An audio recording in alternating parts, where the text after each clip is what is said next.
De Don Colomba Marion, Le Christ vit de l'âme, suite, livre 2, Fondement et double aspect de la vie chrétienne. Chapitre 1er, La foi en Jésus-Christ, fondement de la vie chrétienne. Sommaire.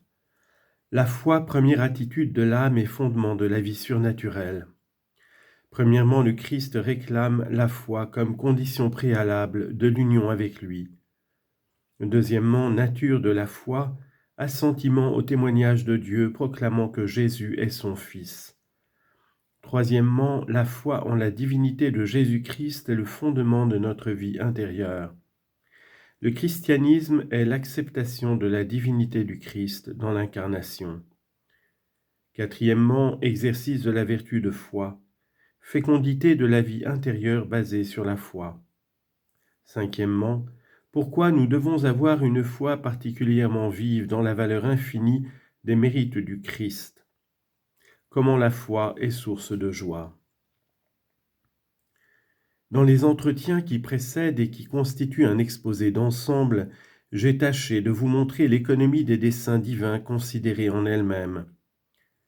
Nous avons vu le plan éternel de notre prédestination adoptive en Jésus-Christ, la réalisation de ce plan par l'incarnation, le Christ, Fils du Père, étant à la fois notre modèle, notre rédemption, notre vie. Enfin, la mission de l'Église qui continue ici-bas sous l'action du Saint-Esprit, l'œuvre sanctificatrice du Sauveur. La divine figure du Christ domine tout ce plan. Les pensées éternelles s'arrêtent à lui. Il est l'alpha, il est l'oméga. Avant lui, figures, symboles, rites et prophéties convergent vers lui. Après sa venue, tout se ramène et se rattache à lui. Il est vraiment au centre du plan divin. Il est donc aussi, comme nous l'avons vu, au centre de la vie surnaturelle. Le surnaturel se rencontre d'abord en lui, l'homme-dieu, humanité parfaite, indissolublement unie à une personne divine, possédant la plénitude de la grâce et des trésors célestes, et méritant par sa passion et sa mort d'en être le dispensateur universel. Il est la voie, mais la seule, pour parvenir au Père éternel. En dehors de cette voie, on s'égare. Nemo venit ad patrem nisi per me. Nul ne vient au Père si ce n'est par moi. Jean 14, 15. En dehors de ce fondement préétabli par Dieu, rien n'est stable. Fundamentum animaliud nemo potes ponere praeter id quod positum est, quod est Christus Jesus. 1 Corinthiens 3, 2, traduction. De fondement, nul n'en peut poser d'autre que celui qui a été posé, à savoir le Christ Jésus. En dehors de ce Rédempteur et de la foi en ses mérites, il n'y a point de salut, encore moins de sainteté. Non est in alio aliquo salus, nec animaliud nomen est sub cielo datum minibus in quo oporteat nos salvos fieri.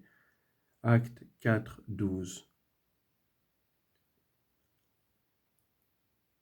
Le Christ Jésus est l'unique voie, l'unique vérité, l'unique vie. Qui ne suit pas cette voie s'écarte de la vérité et cherche inutilement la vie. Qui habet filium habet vitam, qui non habet filium vitam non habet. 1 Jean 5, 12. Celui qui a le Fils a la vie, celui qui n'a pas le Fils n'a pas la vie. Vivre surnaturellement pour nous tous, c'est participer à la vie divine répandue dans le Christ Jésus. Ego veni ut vitam habeant et de plenitudine eius nos omnes accepimus. Je suis venu pour qu'ils aient la vie. Et de sa plénitude, nous avons tous reçu. Notre qualité d'enfant d'adoption, c'est de lui que nous la tenons. Nous ne sommes enfants de Dieu que dans la mesure où nous sommes conformes à celui qui, seul, est par droit le vrai Fils unique du Père, mais qui veut avoir avec lui une multitude de frères par la grâce sanctifiante. C'est à cela que se ramène toute l'œuvre surnaturelle considérée du côté de Dieu. C'est pour la réaliser que le Christ est venu et s'est donné. Ut adoptionem filiorum reciperemus, Galates 4,5, afin que nous recevions l'adoption des fils. Qu'il a remis tous ses trésors et tous ses pouvoirs à l'Église à laquelle il a envoyé et continue d'envoyer l'esprit de vérité, l'esprit de sanctification pour la diriger, la guider et parfaire par son action dans les âmes, l'œuvre de sainteté jusqu'à ce que le corps mystique soit à la fin des temps parvenu à la perfection dernière. La béatitude elle-même, épanouissement final de notre adoption surnaturelle, n'est qu'un héritage que le Christ partage avec nous. Heredes Dei, co-heredes Christi. Héritier de Dieu, co-héritier du Christ. Romains 8, 17. En sorte que le Christ est et demeure l'unique objet des complaisances divines. Ce n'est qu'en lui et à cause de lui que les élus qui forment son royaume sont enveloppés du même regard éternel d'amour. Christus eriet hodie ipse et in secula. Hébreux 13, 8. Le Christ hier et aujourd'hui, le même pour les siècles des siècles. Voilà ce que jusque maintenant nous avons vu, mais il ne nous servirait que de peu de choses si nous ne faisions que contempler d'une façon abstraite et théorique ce plan divin où éclate la sagesse et la bonté de notre Dieu. Nous devons nous adapter pratiquement à ce plan sous peine de ne pas faire partie du royaume du Christ. C'est ce que nous verrons dans les entretiens qui vont suivre. Je m'efforcerai de vous montrer la prise de possession de nos âmes par la grâce au baptême, l'œuvre de Dieu s'élaborant en nous, les conditions de notre action personnelle de créature libre pour nous mettre à même de participer à la vie divine dans la plus large mesure possible. Nous allons voir que le fondement de tout cet édifice spirituel est la foi en la divinité de notre Seigneur et que le baptême premier de tous les sacrements marque toute notre existence d'un double caractère de mort et de vie, de mort au péché et de vie pour Dieu.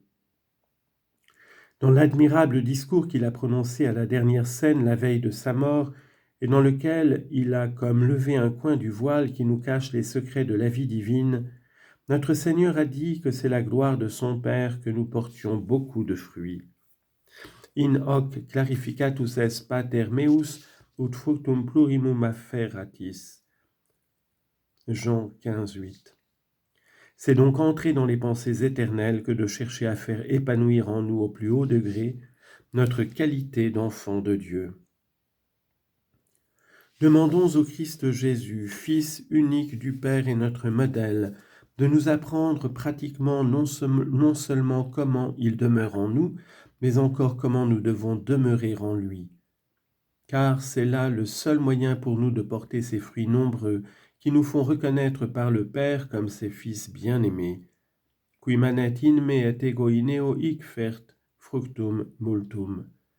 Celui qui demeure en moi et en qui je demeure, celui-là porte beaucoup de fruits. Jean 15, 5.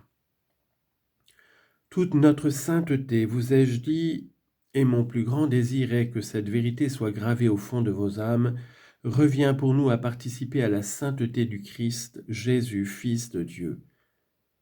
Mais comment y participer ? En recevant Jésus-Christ, qui en est la source unique. Saint Jean nous dit en parlant de l'incarnation que tous ceux qui ont reçu le Christ sont devenus enfants de Dieu. Quod autem receperunt eum, dediteis potestatem filios Dei fieri. À tous ceux qui l'ont accueilli, qui l'ont reçu, il leur a donné le pouvoir de devenir enfants de Dieu. Et comment reçoit-on le Christ, Verbe incarné ? D'abord et avant tout par la foi. Is qui credunt in nomine eius. Jean 1, 12. À tous ceux qui croient en son nom. Saint Jean nous dit donc que c'est la foi en Jésus-Christ qui nous rend enfants de Dieu. C'est également la pensée de saint Paul. Vous êtes tous fils de Dieu par la foi dans le Christ Jésus. Omnes filii Dei estis per fidem quae est in Christo Iesu. Galates 3, 26 et Romains 3, 22 à 26. Parce que par la foi en la divinité de Jésus-Christ, nous nous identifions avec lui, nous l'acceptons tel qu'il est, Fils de Dieu et Verbe incarné. La foi nous livre au Christ, et le Christ, nous introduisant dans le domaine surnaturel, nous livre à son Père. Et plus la foi en la divinité du Christ est parfaite, profonde, vive et constante, plus nous avons comme enfants de Dieu un droit à la communication de la vie divine. En recevant le Christ par la foi, nous devenons par grâce ce qu'il est par nature, enfants de Dieu, et alors notre état appelle de la part du Père céleste un influx de la vie divine. Notre état d'enfant de Dieu est comme une prière continuelle. Ô Père saint, donnez-nous notre pain de chaque jour, c'est-à-dire la vie divine dont votre Fils a la plénitude.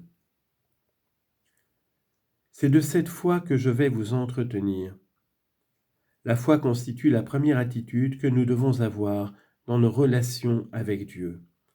Prima conjunctio hominis ad Deum per fidem. Le premier lien de l'homme à Dieu, c'est la foi. Saint Augustin dit la même chose, la foi est la première qui soumet l'âme à Dieu.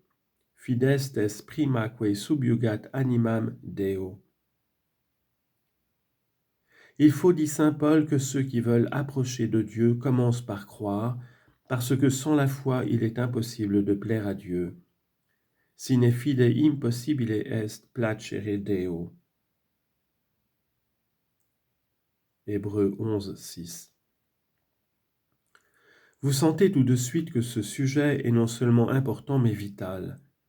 Nous ne comprendrons rien à la vie surnaturelle, à la vie divine dans nos âmes, si nous ne saisissons pas qu'elle est tout entière fondée sur cette foi.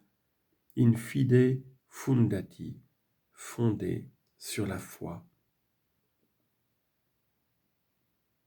Colossiens 1, 23. Sur cette conviction intime et profonde de la divinité de Jésus-Christ.